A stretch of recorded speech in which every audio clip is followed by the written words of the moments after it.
आप एक दिन में नहीं जीतते, पर एक दिन ज़रूर जीत जाते हैं। तो आज हम इस इंस्पिरेशनल कोटे से आज स्टार्टिंग करेंगे। तो तुरंत नहीं, लेकिन निश्चित तौर पर जीतूँगा। तो ये वादा जो है वो आप अपने आप से करिए। और ये कब होगा, आप कब जीतेंगे? जब आप रोज़ लगातार मेहनत करेंगे और डिसिप्लिन मैनर में मेहनत करेंगे, यानी आप रोज़ थोड़ा थोड़ा पढ़ेंगे, तो आप ज़रूर कामयाब होंगे। और थोड़ी थोड़ी मेहनत रोज़ करते चलिए, रोज़ करते चलिए। आपको पता है कि एक दिन में हम 100 क्वेश्चन या 200 क्वेश्चन नहीं रट सकते, लेकिन अगर हम रोज़ का रोज़ 1 से 2 से 3 क्वेश्चन याद करने शुरू करें, तो जब तक हमारा एग्ज़ाम आएगा तब तक हम इतने क्वेश्चन याद कर चुके होंगे कि जो पेपर है वो हम उन क्वेश्चनों से बाहर नहीं आ सकता। तो आप अंडरस्टैंडिंग पे अपनी मेहनत करें और रोज़ के रोज़ पढ़िए। तो आप देख रहे हैं लक्ष्य स्कूल 2 और मैं हूं विशाल ठाकुर, आपका होस्ट और दोस्त। तो आइए शुरू करते हैं। जैसे कि आपको पता है कि हमने 7th क्लास की NCERT जियोग्राफी हम कवर कर रहे थे, जिसमें हम हमारा पर्यावरण जो है वो इसके हम 3 चैप्टर कर चुके हैं और आज हम कर रहे हैं चैप्टर नंबर 4, जिसका नाम है वायु। और ये काफ़ी इम्पोर्टेंट चैप्टर है, आप इस चैप्टर को अन्यथा नहीं ले सकते हैं। ये काफ़ी इम्पोर्टेंट चैप्टर है, इससे आपकी अंडरस्टैंडिंग काफ़ी बेहतर होगी। और ये जो एडवांस हम जियोग्राफी पढ़ेंगे तो उसके लिए यह जो है वो एक पुल का काम करेगी। तो इसमें काफ़ी अच्छा नॉलेज जो है वो NCERT के द्वारा प्रोवाइड करवाया गया है, तो हम इसे थोड़ा सा ध्यानपूर्वक पढ़ने की कोशिश करेंगे। तो सबसे पहले, जैसे कि आपको पता है, वही हमारा रूटीन रहेगा। हमारी पृथ्वी, चैप्टर का नाम है वायु। हमारी पृथ्वी चारों ओर से वायु की घनी चादर से घिरी हुई है, जिसे वायुमंडल कहते हैं। तो हम प्रीवियस लेसन में भी देख चुके हैं कि जो हमारी पृथ्वी है उस पर वायु की घनी चादर जो है, और उसमें कई डिफरेंट तरह की जो गैसें हैं वो मौजूद हैं। उन सभी गैसों के मिश्रण को हम वायु कहते हैं। तो पृथ्वी पर सभी जीवित रहने के लिए, सभी जीवों को जीवित रहने के लिए वायुमंडल पर निर्भर है। यानी सभी जो है वो विभिन्न तरह की गैसों पर निर्भर है जीवन जीने के लिए। फिर चाहे जंतु हो, मनुष्य हो, पेड़ पौधे हों, फिर चाहे कोई भी हो, यह हमें सांस लेने के लिए वायु प्रदान करता है। लेकिन मैं यहाँ पर सभी जीवित प्राणियों की बात कर रहा हूँ, निर्जीव प्राणियों की बात यहाँ पे नहीं हो रही। एवं सूर्य की किरणों के हानिकारक प्रभाव से हमारी रक्षा करती है। कौन? ये वायु की जो परत है ये। यदि सुरक्षा की यह चादर ना हो तो हम दिन के समय सूर्य की गर्मी से तप्त होकर जल सकते हैं एवं रात के समय ठंड में जम सकते हैं। अतः यह वायु राशि जिसमें पृथ्वी के तापमान को रहने योग्य बनाया है। तो कैसे आगे हम इसे समझेंगे, पहले हम इस क्रियाकलाप के बारे में जान लेते हैं। तो क्रियाकलाप क्या है? जैसे कि आप देखेंगे, कार्बन डाइऑक्साइड वायुमंडल में फैल कर क्या करती है? पृथ्वी से विकिरित ऊष्मा को पृथ्वी पर रोककर ग्रीन हाउस प्रभाव पैदा करती है। तो कार्बन डाइऑक्साइड गैस जो है वो ये ग्रीन हाउस प्रभाव बनाने के लिए सबसे ज़्यादा ज़रूरी है। कार्बन डाइऑक्साइड गैस यहाँ पे क्या करती है? जो भी विकृत यानी जो भी सूर्य के द्वारा जो है वो हमारी पृथ्वी पे ऊष्मा भेजी जाती है, फैलाई जाती है, विकृत की जाती है, उस ऊष्मा को कार्बन डाइऑक्साइड जो गैस है वो पृथ्वी पर बांधे रखती है। और उसी से उसी प्रक्रिया को हम ग्रीन हाउस प्रभाव कहते हैं। इसलिए इसे ग्रीन हाउस गैस भी कहते हैं, किसे? कार्बन डाइऑक्साइड को। और इसके अभाव में धरती इतनी ठंडी हो जाती है कि इस पर रहना असंभव होता है। किंतु जब कारखानों एवं कार के धुएं से वायुमंडल में इसका स्तर बढ़ जाता है, किसका? कार्बन डाइऑक्साइड का, तब इस ऊष्मा के द्वारा पृथ्वी का तापमान बढ़ता है। तो आपने जैसे कि देखा है कि जैसे ही सूर्य की किरणें पृथ्वी पर पड़ती हैं तो कार्बन डाइऑक्साइड गैस क्या करती है? उन किरणों के द्वारा जो ऊष्मा धरती को मिली, उस ऊष्मा को धरती के ऊपर ही रोके रखती है। तो जैसे ही हम कारों के धुएं, कारखाने और इनकी मात्रा बढ़ाते जाते हैं। जैसे कारखानों से निकलता धुआं और कार के धुएँ आप देखते होंगे कि दुनिया भर में कितनी ज़्यादा यातायात की सुविधाओं हमने तैयार की है, और जिसके कारण जो है वो धुआं ही धुआं हम अपने वायुमंडल में देखते हैं। तो ये जो धुआं है ये क्या करता है, हमारे वायुमंडल में कार्बन डाइऑक्साइड की मात्रा को बढ़ा देगा। अब जब कार्बन डाइऑक्साइड की मात्रा बढ़ा देगी, इसका मतलब ये हुआ कि वो ज़्यादा ऊष्मा को पृथ्वी पर रोक कर रखेगी, और ज़्यादा ऊष्मा को अगर रोक कर रखेगी तो क्या होगा, जो हमारे ग्लेशियर हैं वो पिघल जाएंगे, और अगर ग्लेशियर पिघल गए तो समुद्र में जल स्तर बढ़ जाएगा, और समुद्र का जल स्तर अगर बढ़ गया तो उसके जो नज़दीक के इलाके हैं वो डूब जाएंगे। तो इसी को हम ग्लोबल वार्मिंग भी कहते हैं, यानी जलवायु परिवर्तन। तो बढ़ता तब इस ऊष्मा के द्वारा पृथ्वी का तापमान बढ़ता है, और इसे भूमंडलीय तापमान यानी ग्लोबल वार्मिंग कहते हैं। अब यहाँ पे आपको पता चल गया ग्लोबल वार्मिंग क्या है। तापमान में इस वृद्धि के कारण पृथ्वी के सबसे ठंडे प्रदेश जमी हुई बर्फ पिघलती है, जिसके परिणाम स्वरूप समुद्र के जलस्तर में वृद्धि होती है। इसके तटीय क्षेत्रों में बाढ़ आ जाती है, और दीर्घ अवधि में इसके कारण जलवायु में अत्यधिक परिवर्तन होता है, जिससे फलस्वरूप कुछ पौधे एवं जंतु लुप्त हो जाते हैं। तो लुप्त होने का यह कारण है। आगे हम देखेंगे वायुमंडल का संघटन। तो इसमें देखेंगे हम कि आप जानते हैं कि जिस वायु का उपयोग हम सांस लेने के लिए करते हैं, वास्तव में वह अनेक गैसों का मिश्रण है। तब हमने जान लिया कि वायु क्या है। वायु है अनेक गैसों का मिश्रण। इसमें कई तरह की गैसें हो सकती हैं, जैसे नाइट्रोजन, ऑक्सीजन। तो ये दो ऐसी गैसें हैं जिसमें वायुमंडल का बड़ा भाग बना है। यानी वायुमंडल का जो बड़ा भाग बना है वो दो गैसों से बना है। कौन कौन सी? नाइट्रोजन और ऑक्सीजन। तो आप यहाँ पे देख सकते हैं 100% मान के चलें तो 78% उसमें क्या है, नाइट्रोजन, और 21% क्या है, ऑक्सीजन। तो जब आप इसे जोड़ देंगे तो ये बनेगा 99। इसमें अब आप क्या करेंगे, आगे देखेंगे। इसमें ऑर्गन गैस जो है वो 0.93%, और कार्बन डाइऑक्साइड उसके बाद है 0.03%, और बाकी जो है अन्य गैसें भी इसमें हैं, जैसे नियॉन गैस और भी कई सारी गैसें, अन्य सभी गैसें इसमें शामिल हैं। इसमें 0.04% में। तो यहाँ पे आप देखेंगे carbon dioxide, helium, ozone, argon, hydrogen कम मात्रा में पाई जाती हैं, और इन गैसों के अलावा धूल के छोटे छोटे कण भी आप हवा में मौजूद होते हैं। तो इन्हें भी आप, धूल कणों को भी आप देख सकते हैं। मैं वृत्तारेख को आपने देख लिया है, जिसमें वायु के विभिन्न संघटकों के प्रतिशत दर्शाए गए हैं। नाइट्रोजन वायु में सर्वाधिक पाए जाने वाली गैस है। काफ़ी इंपॉर्टेंट क्वेश्चन है, कई बार जेबीटी, टैट में ये क्वेश्चन जो है वो रिपीट हुआ है। जब हम सांस लेते हैं तब फेफड़ों में कुछ नाइट्रोजन भी ले जाते हैं। सिर्फ ऑक्सीजन ही हमारे फेफड़ों में नहीं जाती, उसके साथ साथ नाइट्रोजन भी जाती है, और फिर उसे बाहर निकाल देते हैं। परंतु पौधों को अपने जीवन के लिए नाइट्रोजन की आवश्यकता होती है।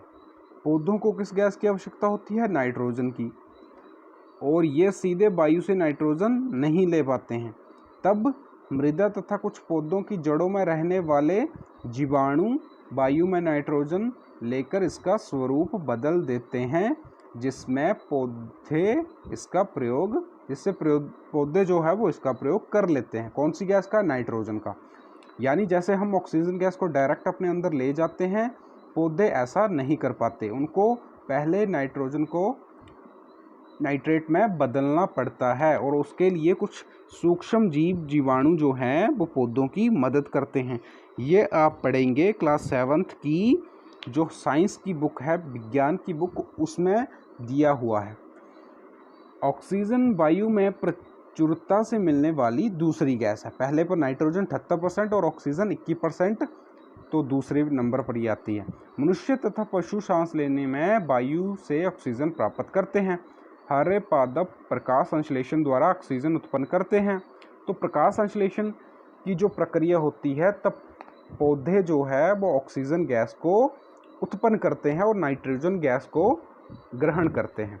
तो इस प्रक्रिया को भी आप इस 7th क्लास की साइंस में समझेंगे। इस प्रकार वायु में ऑक्सीजन की मात्रा समान बनी रहती है। यदि हम वृक्ष काटते हैं तो यह संतुलन बिगड़ जाता है। अब आपको पता चला होगा कि हम जंगलों को क्यों और ज़्यादा बढ़ा रहे हैं, उनको काट क्यों नहीं रहे, या हम उनका बहुत ज़्यादा काटते हैं तब हम लोगों को रोकते हैं कि इनको मत काटो। अगर वो काट देंगे तो इससे क्या होगा, इतनी ज़्यादा ऑक्सीजन जो है वो जो पौधे निर्माण करके हमें दे रहे हैं वो नहीं दे पाएंगे, जिससे गैसों का संतुलन बिगड़ जाएगा। कार्बन डाइऑक्साइड अन्य महत्वपूर्ण गैस है। हरे पादप अपने भोजन के रूप में कार्बन डाइऑक्साइड का प्रयोग करते हैं। तो हरे पादप अपने भोजन के रूप में कार्बन डाइऑक्साइड का प्रयोग करते हैं और ऑक्सीजन वापस देते हैं। मनुष्य और पशु कार्बन डाइऑक्साइड बाहर निकालते हैं। कौन कौन? मनुष्य और पशु। मनुष्य तथा पशुओं द्वारा बाहर छोड़ी जाने वाली कार्बन डाइऑक्साइड की मात्रा पादपों द्वारा प्रयोग की जाने वाली गैस के बराबर होती है, जिससे यह संतुलन बना रहता है। परंतु यह संतुलन कोयला तथा खनिज तेल आदि ईंधनों के जलाने से गड़बड़ा जाता है। कैसे? जब हम बहुत ज़्यादा कोयला को जलाएंगे या बहुत ज़्यादा खनिज तेल का जो है वो उनका उपयोग करेंगे उसका, तब हम क्या होगा, जो ईंधन जो है, ईंधन के रूप में उन गैसों को जब हम जलाएंगे तो संतुलन भी बिगड़ेगा जो गैसों का हमें मिला है। यह वायुमंडल में प्रतिवर्ष करोड़ों टन कार्बन डाइऑक्साइड की बढ़ोतरी करते हैं।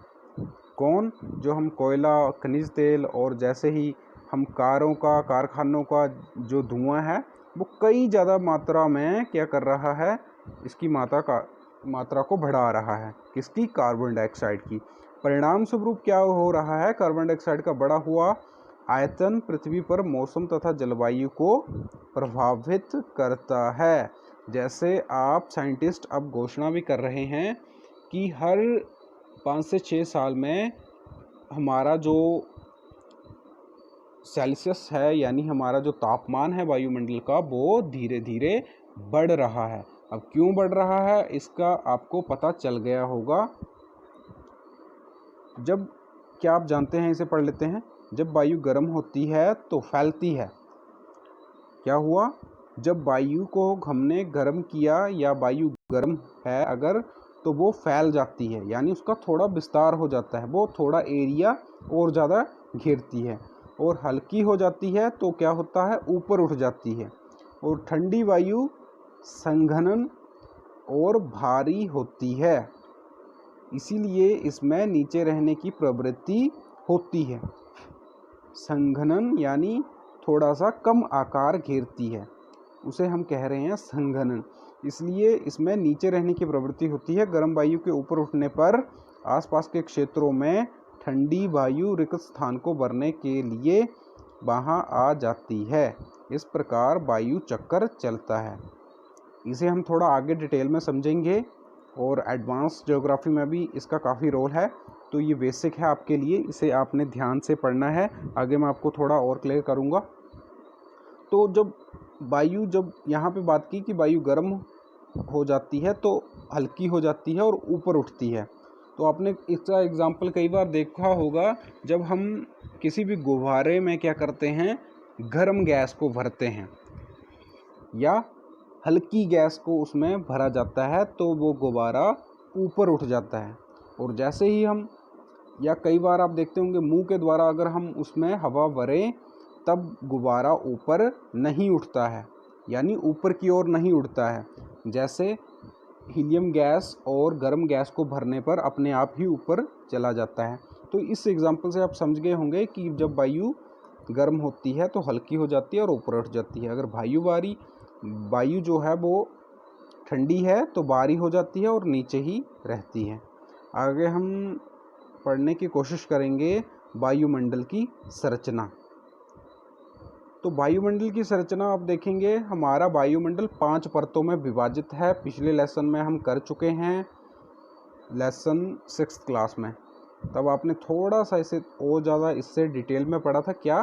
क्षोमंडल, समताप मंडल जो हमारे 5 मंडल हैं, हमने 5 उंगलियों पे के सहारे इसको याद रखा था। क्या?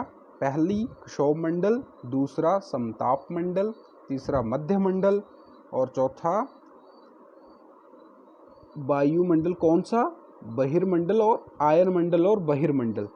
तो यहाँ पे वायुमंडल दिया हुआ है एवं बहिर्मंडल दिया हुआ है। तो वायुमंडल यानी आयन मंडल और उसके बाद बहिर्मंडल। तो इस तरह से 5 हमने यहाँ पे देखे। क्षोभमंडल की अगर हम बात करें तो ये परत वायुमंडल की सबसे महत्वपूर्ण परत है। सबसे महत्वपूर्ण परत क्यों है? इसकी औसत ऊंचाई 13 किलोमीटर के करीब है। वैसे हमने इसे 18 किलोमीटर के आसपास माना हुआ है, लेकिन यहाँ पे औसत ऊंचाई ये बता रहे हैं 13 किलोमीटर। हम इसी मंडल में मौजूद वायु में सांस लेते हैं, इसीलिए इसे महत्वपूर्ण मान रहे हैं। मौसम की लगभग सभी घटनाएं जैसे वर्षा, कोहरा, ओलावर्षण इसी परत के अंदर होती है, इसीलिए भी हमने इसे महत्वपूर्ण परत माना है। कौन सी परत की बात कर रहे हैं? आप देख सकते हैं क्षोभ मंडल की। और जहाँ पर क्षोभ सीमा है उसके बाद से समताप मंडल शुरू हो जाता है। तो इससे रिलेटेड भी क्वेश्चन एक बार कमीशन में आया हुआ था कि क्षोभ मंडल और समताप मंडल को कौन सी सीमा के द्वारा एक दूसरे से अलग किया जाता है। तब कौन सी सीमा है? क्षोभ सीमा। आप थोड़ा सा ध्यान देंगे तो इसीलिए हमने क्षोभ मंडल को महत्वपूर्ण माना हुआ है। आप क्षोभ मंडल देख रहे होंगे जिसमें आपको माउंट एवरेस्ट भी दिख रहा होगा। तो इस तरह से हमने इसे क्षोभ मंडल को बारे में पढ़ा। आगे हम पढ़ेंगे समताप मंडल। जैसे सम मतलब समान, ताप का मतलब ऊष्मा यानी समताप, जहाँ का तापमान समान रहे तो उसे हम कहते हैं समताप मंडल। क्षोभ मंडल के ऊपर का भाग समताप मंडल कहलाता है। कौन सा? क्षोभ सीमा के बाद का जो आप एरिया देख रहे होंगे उसके ऊपर आपको ओजोन दिख रहा होगा और हवाई जहाज़ भी दिख रहा होगा और समताप मंडल, और उसके ऊपर समताप सीमा आपको दिख रही होगी। हम कर रहे हैं समताप मंडल की बात। तो यहाँ पे आप देख रहे होंगे कि इसकी 50 किलोमीटर की ऊंचाई बताई है, यानी अप्रॉक्स 52 किलोमीटर के आसपास इसकी ऊंचाई है। यह परत बादलों एवं मौसम संबंधी घटनाओं से लगभग मुक्त है, यानी यहाँ पे बादल जो बनते हैं, वर्षा या और बिजली का कड़कना, तो ये सारी घटनाएं जो हैं वो यहाँ पर नहीं होती हैं। यहाँ का तापमान समान रहता है। इसके फलस्वरूप यहाँ परिस्थितियाँ हवाई जहाज उड़ाने के लिए आदर्श होती हैं।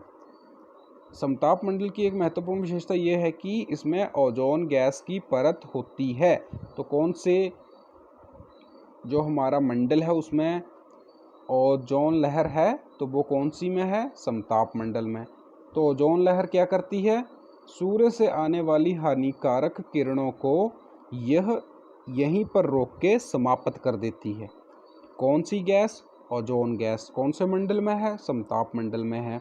और आदर्श स्थिति हवाई जहाज को उड़ाने के लिए समताप मंडल प्रदान करता है। क्यों? क्योंकि यहाँ पर ना तो तूफान आता है ना आंधी है, तो इसलिए हवाई जहाज जो है वो बड़े आराम से बिना किसी दिक्कत से यहाँ पर उड़ते हैं, इसलिए इसे आदर्श स्थिति हमने कहा है। आगे हम मध्य मंडल की बात कर लेते हैं।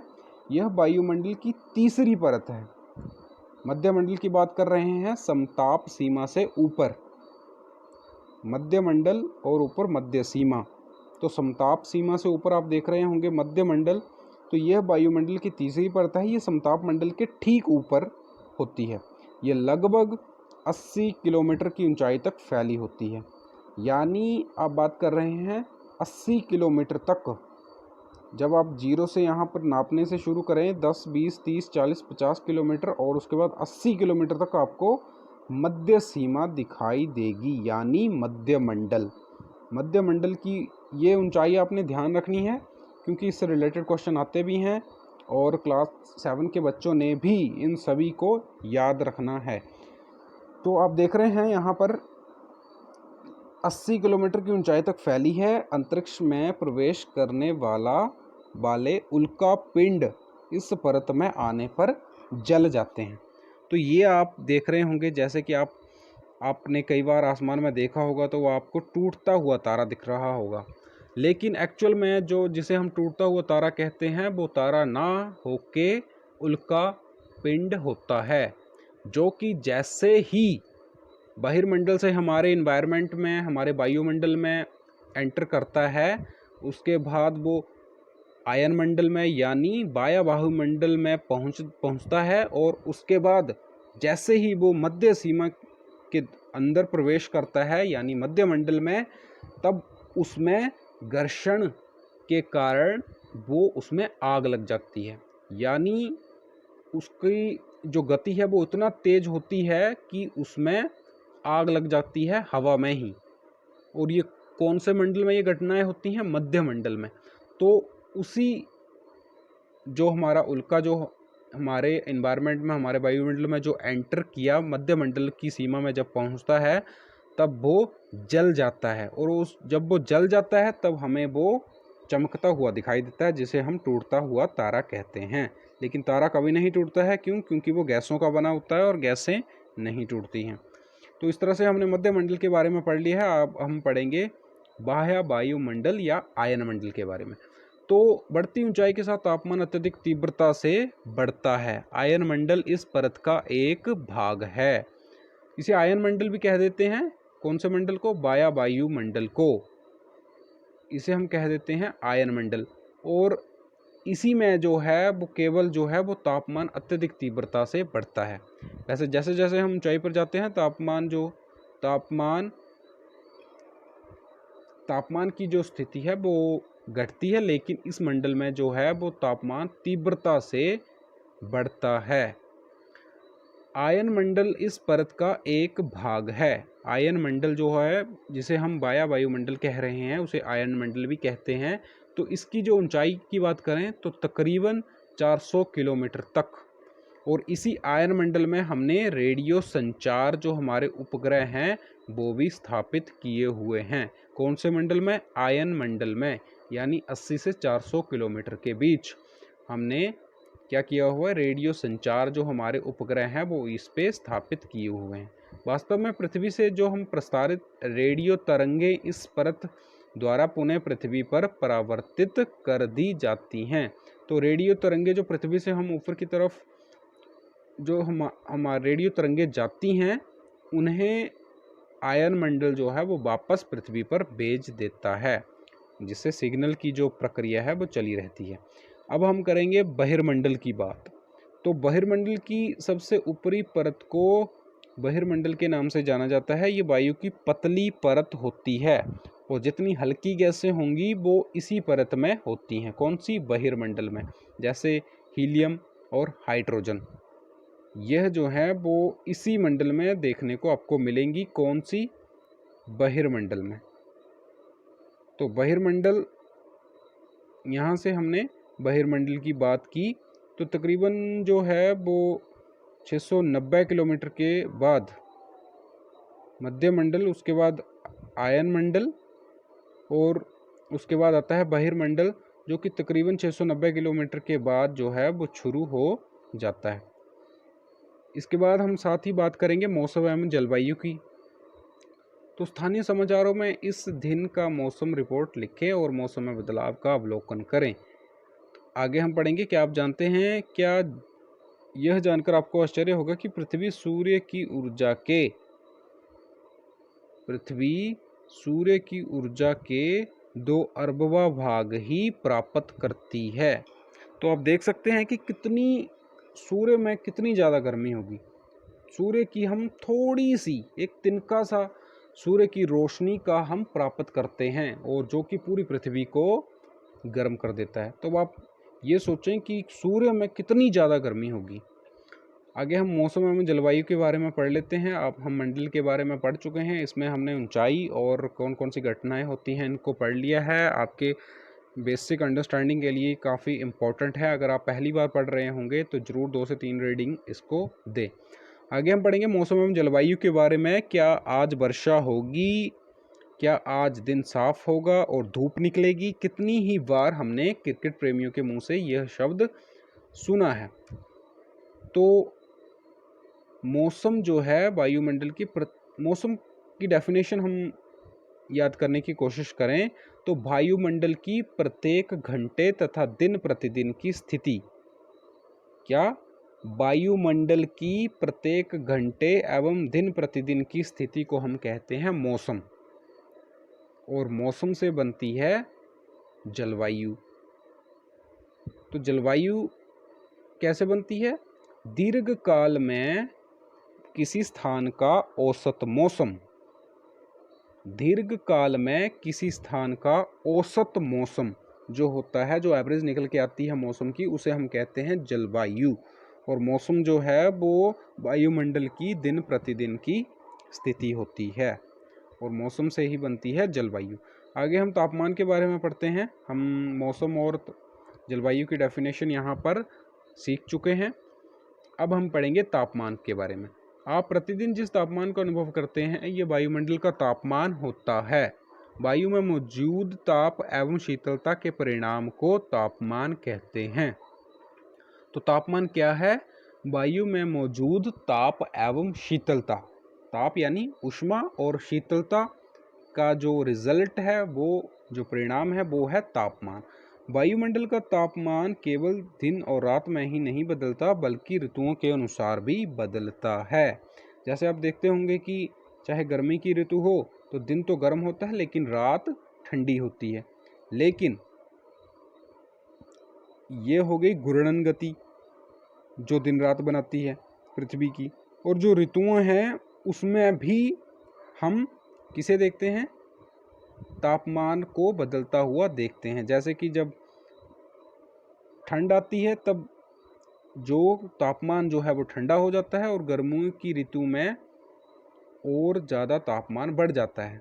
तब आप जब ठंड के दिन होते हैं तब रात और ज़्यादा शीतल होती है और दिन थोड़ा सा गर्म होता है। क्यों? क्योंकि सूर्य की रोशनी पृथ्वी पर पड़ती है। इसीलिए आप देख रहे होंगे वायुमंडल का तापमान केवल दिन और रात में ही नहीं बदलता, बल्कि ऋतुओं के अनुसार भी बदलता है। शीत ऋतु की अपेक्षा ग्रीष्म ऋतु ज़्यादा गर्म होती है। तो ये आपको पता है। आपतन एक महत्वपूर्ण कारक है जो तापमान के वितरण को प्रभावित करता है। सूर्य से आने वाली वह ऊर्जा जिसे पृथ्वी रोक लेती है उसे आपतन कहते हैं। तो आपतन क्या है? आपतन की डेफिनेशन आप समझें तो जो सूर्य से आने वाली ऊर्जा, यानी जो सूर्य से ऊष्मा पृथ्वी पर भेजी जाती है जिसे पृथ्वी रोक लेती है, जिसे पृथ्वी रोक लेती है उसे कहते हैं आपतन। आपतन यानी जो सूर्य की ऊष्मा है उसे हम कह रहे हैं आपतन। इस शब्द को थोड़ा सा डिफ़िकल्ट शब्द है क्योंकि हमने पहले इसे नहीं पढ़ा है, तो आपको इसे याद रखने में थोड़ी सी दिक्कत होगी। लेकिन आपतन को आप याद रखें कि सूर्य का ताप, उसे हम आपतन कह रहे हैं, जिसे पृथ्वी अपने जब पृथ्वी पर ऊष्मा आती है तो उसे रोक लेती है, उसे हम आपतन कहते हैं। तो आपतन की जो मात्रा है वो भूमध्य रेखा से ध्रुवों की ओर घटती है। यानी हम बात करेंगे आपतन की आगे एडवांस में। अगर आपको बात करूं, थोड़ा सा मैं यहीं आपको हिंट दे देता हूं आपतन क्या है और यहाँ पर क्यों लिखा हुआ है कि ध्रुवों की ओर जाने पर आपतन की जो मात्रा है वो घटती है। तो यहाँ पे आप देख रहे होंगे हम बात कर रहे हैं, ये आपको पृथ्वी दिख रही है और यहाँ पे हम बात करेंगे, ये आपको मान लीजिए सूर्य दिख रहा है। तो यहाँ पर जो भूमध्य रेखा हमने पढ़ी थी और यहाँ पर कर्क रेखा और यहाँ पर मकर रेखा, तो आप देख रहे होंगे कि जो सूर्य की जो किरणें हैं वो वर्ष भर जो है भूमध्य रेखा पर सीधी पड़ती हैं, यानी पूरे वर्ष भर सीधी पड़ती रहती हैं किरणें। और जो मकर रेखा और कर्क रेखा पर किरणें जो हैं वो तिरछी पड़ती हैं। और आगे हम इसको बात को समझने की कोशिश करेंगे। आप ध्यान दें कि भूमध्य रेखा की बात कर रहे हैं। भूमध्य रेखा जो दोनों पृथ्वी के मध्य से गुजरती है, तो वहाँ पर किरणें जो हैं वो सीधी पड़ती हैं, और किरणें जहाँ पर सीधी पड़ेंगी वहाँ पर ऊष्मा की मात्रा ज़्यादा होगी। यानी कहने का मतलब ये है कि वहाँ पर गर्मी ज़्यादा होगी।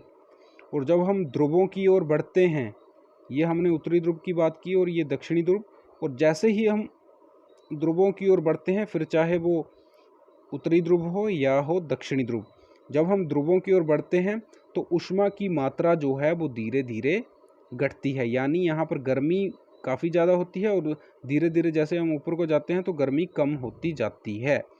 मान के चलिए आप यहाँ पर भूमध्य रेखा पर 30 डिग्री का टेम्परेचर है, तो जैसे जैसे हम ऊपर की ओर जाएंगे तो ये यहाँ पर 29, 28, 27 इस तरह से ऊपर को जैसे हम ध्रुवों की तरफ बढ़ते चलेंगे तापमान कम होता चला जाएगा। इसी को हम आपतन कह रहे हैं और यहाँ पर लिखा भी हुआ है, आपतन की मात्रा भूमध्य रेखा से ध्रुवों की ओर घटती है, इसलिए तापमान उसी प्रकार घटता जाता है। आपतन आपने देखा कि पृथ्वी जब सूर्य से जो ऊष्मा आती है उसे रोक लेती है, उसे यहाँ पर आपतन कह रहे हैं, और ध्रुवों पर जाने पर ये घटती जाती है, जो ताप है जो वो है जो घटता जाता है। तो आगे हम देखेंगे कि क्या आप जानते हैं तापमान को मापने के लिए मानक इकाई जो है वो डिग्री सेल्सियस है, इसका आविष्कार किसने किया था? तो ये क्वेश्चन इंपॉर्टेंट है, कई बार आ चुका है कि सेल्सियस जो डिग्री है उसका आविष्कार किसने किया था। तो आप याद रखेंगे एंडर्स सेल्सियस ने किया था, जो कि जिन्होंने 0 डिग्री सेल्सियस की बात की थी, जब पानी जो है वो जम जाता है और 100 डिग्री सेल्सियस पर तापमान उबलने शुरू हो जाता है। तो इसकी खोज जो थी वो एंडर्स सेल्सियस ने की थी। आगे साथ ही साथ अगले फैक्ट को जान लेते हैं। क्या आप जानते हैं कि चांद पर वायु नहीं है? जिस तरह से आप पृथ्वी पर वायु देखते होंगे, विभिन्न गैसों का मिश्रण, वो चांद पर नहीं है, अतः वायु दाब भी नहीं है। अगर वायु नहीं है तो वायु द्वारा लगाए गए बल भी यहाँ पर नहीं है। तो इसीलिए अंतरिक्ष यात्री पर चांद पर जब जाते हैं तो वे विशेष रूप से सुरक्षित हवा से भरी हुई अंतरिक्ष पोशाक पहनते हैं।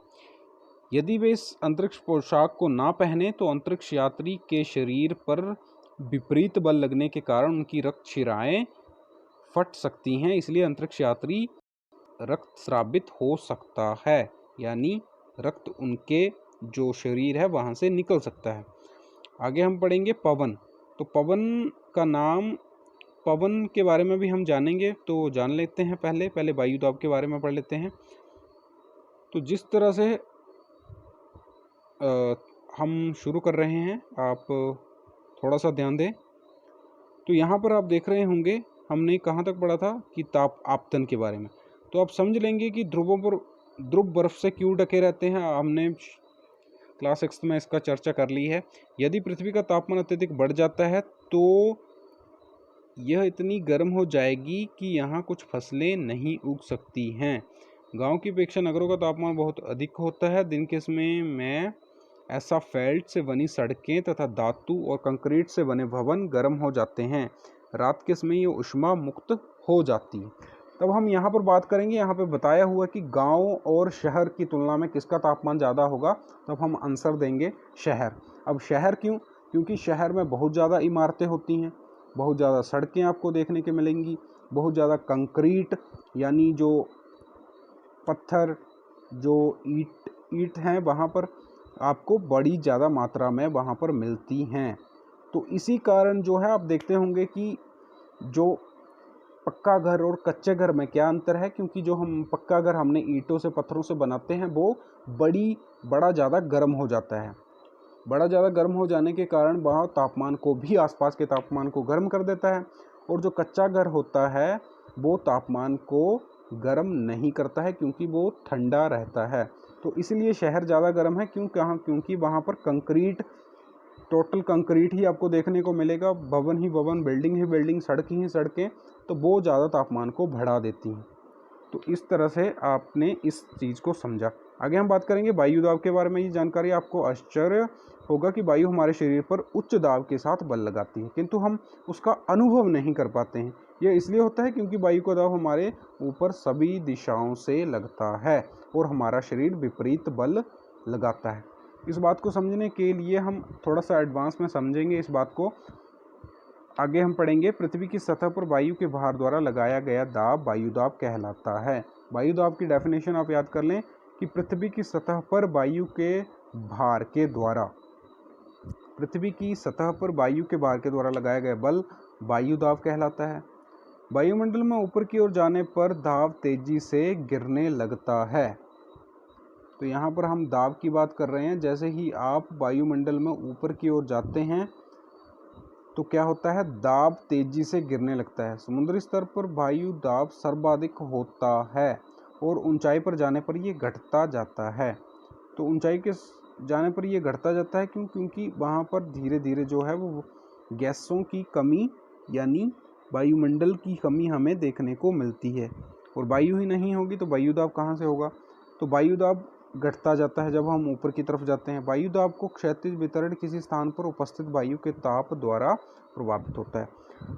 अधिक तापमान वाले क्षेत्रों में वायु गर्म होकर ऊपर उठती है। IMP यहाँ पर यह चीज़ आपके समझने की है और ये आगे भी आपको काम आएगी कि जहाँ पर अधिक तापमान वाला क्षेत्र होगा यानी वहाँ जहाँ पर अधिक गर्मी होगी तो वहाँ पर क्या होगा, निम्न दाब क्षेत्र बनता है। यानी अधिक तापमान वाले क्षेत्र में लो प्रेशर यानी निम्न दाब क्षेत्र बनता है। और जहाँ पर निम्न दाब बनता है वहाँ पर बादल युक्त आकाश एवं नम मौसम के साथ जुड़ा होता है। इस बात को हम समझेंगे आगे। कम तापमान वाले क्षेत्रों की वायु ठंडी होती है, इसके फलस्वरूप ये भारी होती है। और भारी वायु आपको पता है वो निमज्जित होकर उच्च दाब क्षेत्र बनाती है। उच्च दाब के कारण यह स्पष्ट एवं स्वच्छ आकाश होता है। इस बात को समझने के लिए मैं आपको इस बात को समझाता हूँ किस तरह से। आप देखेंगे चैप्टर काफ़ी इम्पोर्टेंट है और मेरे हिसाब से इस चैप्टर को हमें 2 पार्ट्स में पढ़ना चाहिए क्योंकि ये काफ़ी लंबा चैप्टर हो जाएगा इस हिसाब से। तो इस वीडियो में हम वायु दाब के बारे में पढ़ेंगे और आगे हम पवन के बारे में अगले चैप्टर में पढ़ेंगे। तो वायु दाब के बारे में समझ लेते हैं। तो जहाँ पर वायु दाब के बारे में हम समझने की कोशिश करते हैं, जैसे कि आप देखेंगे कि यहाँ पर हम बात कर रहे हैं लो प्रेशर और हाई प्रेशर की। लो प्रेशर और हाई प्रेशर यानी निम्न दाब और उच्च दाब की। निम्न दाब की बात कर रहे हैं और उच्च दाब की। आप एक चीज़ याद रखें कि जो वायु है वो हाई प्रेशर से लो प्रेशर की ओर गमन करती है। इस बात को याद रखें। कौन सी बात को, कि वायु हाई प्रेशर से लो प्रेशर की तरफ मूव करती है। हाई प्रेशर से लो प्रेशर की तरफ वायु चलती है हमेशा। इस बात को याद रखें आप, ये इम्पोर्टेंट बात है। और हाई प्रेशर और लो प्रेशर का एरिया जो है वो कैसे बनता है, आप यहाँ पर देखेंगे। मान के चलिए ये हमारे पास यहाँ पर इस वाले रीजन की बात कर लेते हैं। ये हमारे पास 2 रीजन हैं, एक ये और एक ये। तो 2 रीजन हमारे पास आ गए। यहाँ पर इस रीजन में आप मान के चलें कि बहुत ज़्यादा गर्मी पड़ रही है। हमने 2 रीजन की बात की थी। एक रीजन यहाँ पे है, रीजन यानी क्षेत्र की बात करेंगे, 2 क्षेत्रों की बात करेंगे जो कि थोड़ी दूरी पर स्थित हैं। इनकी दूरी कई किलोमीटर में हो सकती है। तो आप थोड़ा सा ध्यान दें, इस डायग्राम को समझने की कोशिश करें। हम बात कर रहे हैं लो प्रेशर और हाई प्रेशर की। इस रीजन में हमने बात की कि बहुत ज़्यादा गर्मी पड़ रही है। कौन से रीजन में, इस वाले रीजन में बहुत ज़्यादा गर्मी पड़ रही है। बहुत ज़्यादा गर्मी पड़ने के कारण क्या होगा, यहाँ की जो वायु है वो हल्की हो जाएगी। और जैसे ही वायु हल्की हुई तो वायु क्या होगी, ऊपर की तरफ उठ जाएगी। हमने बात की कि यहाँ पर बहुत ज़्यादा गर्मी पड़ रही है। बहुत ज़्यादा गर्मी पड़ रही है, इसका मतलब ये हुआ कि यहाँ की जो वायु है वो गर्म हो जाएगी। और जब वायु गर्म हो जाएगी तो हमने पढ़ा था कि वायु हल्की हो जाएगी। और जैसे ही वायु हल्की हो जाती है तो वायु ऊपर की तरफ उठती है, यानी ऊपर की तरफ वायु चली जाती है। हवा में ऊपर की तरफ वायु चली गई। तो यहाँ पर क्या हुआ, जैसे ही वायु यहाँ से ऊपर की तरफ चली गई तो ये जो स्थान है वो रिक्त हो गया। अब जैसे ही रिक्त हो गया, इसका मतलब यहाँ पर लो प्रेशर का एरिया बना। क्या हुआ? यहाँ पर लो प्रेशर का एरिया बना। कैसे बना? क्योंकि यहाँ की जो वायु है वो हल्की होकर ऊपर उठ चुकी है। अब जहाँ पर हाई प्रेशर का एरिया होगा, यानी जहाँ पर वायु का दाब ज़्यादा होगा, और वायु का दाब कहाँ ज़्यादा होगा? जहाँ पर ठंड होगी। यानी अगर ठंड है तो वायु भारी होती है, और हल्की होगी तो वायु ऊपर उठ जाएगी, जैसा कि हमने इस रीजन में देखा। कौन से? यहाँ की बात कर रहा हूँ। और यहाँ पर लो प्रेशर बन चुका है क्योंकि वायु ऊपर उठ चुकी है, और दूसरी तरफ जो है वो हाई प्रेशर है क्योंकि यहाँ पर ठंड पड़ रही है और वायु जो है वो भारी हो गई है। भारी होने के कारण वायु जो है वो नीचे ही है। अब यहाँ पर क्या होगा? वायु जो है वो जल्दी से इस तरफ को भागेगी, और जहाँ पर लो प्रेशर का एरिया था उस एरिए को जाकर कवर कर लेगी। इस एरिए को जाकर वायु क्या करेगी? एरिए को कवर कर लेगी। तो इस तरह से हम बात कर रहे हैं, हाई प्रेशर से लो प्रेशर की तरफ वायु हमेशा से गमन करती है। और जहाँ पर हाई प्रेशर है वहाँ पर क्या हुआ? मान के चलिए यहाँ पर बादल थे, बादल बन रहे थे इस एरिए में, तो क्या होगा? अब वो बादल जो बने हुए थे वो हाई प्रेशर से वो भी लो प्रेशर में पहुँच जाएंगे। वायु हाई प्रेशर से जो भी यहाँ पर तूफान, यानी हवा जो है वो अपने साथ सभी जो है, जो भी वायु में विद्यमान आर्द्रता है उसे भी साथ में ले जाएगी। कहाँ पर? लो प्रेशर के एरिए में। तो इस तरह से हमने यहाँ पर जाना कि वायु किस तरह से गमन करती है हाई प्रेशर से लो प्रेशर की तरफ, और उसी के साथ जो है वायु जो है वो यहाँ पर जैसे हमने पढ़ा, कम तापमान वाले क्षेत्रों की वायु ठंडी होती है। मैं कहाँ पढ़ रहा हूँ? तो मैं यहाँ पर पढ़ रहा हूँ, कम तापमान वाले क्षेत्रों की वायु ठंडी होती है। इसके फलस्वरूप क्या होता है? इसके फलस्वरूप हम बात कर रहे हैं, जैसा कि आप देख रहे हैं कि कम तापमान वाले क्षेत्र की वायु ठंडी होती है। इसके फलस्वरूप यह भारी होती है, और भारी वायु उच्च दाब क्षेत्र बनाती है, जो कि हमने समझा। जहाँ पर भारी वायु थी वहाँ पर उच्च दाब क्षेत्र था। उच्च दाब के कारण स्पष्ट एवं स्पष्ट आकाश होता है। इस बात को मैं आपको दोबारा समझा देता हूँ, और आगे का चैप्टर हम पवन जो है वो अगली वीडियो में पढ़ेंगे। तो जैसे हमने यहाँ पर बात की थी कि एक वो रीज़न में यहाँ पर लो प्रेशर बना था।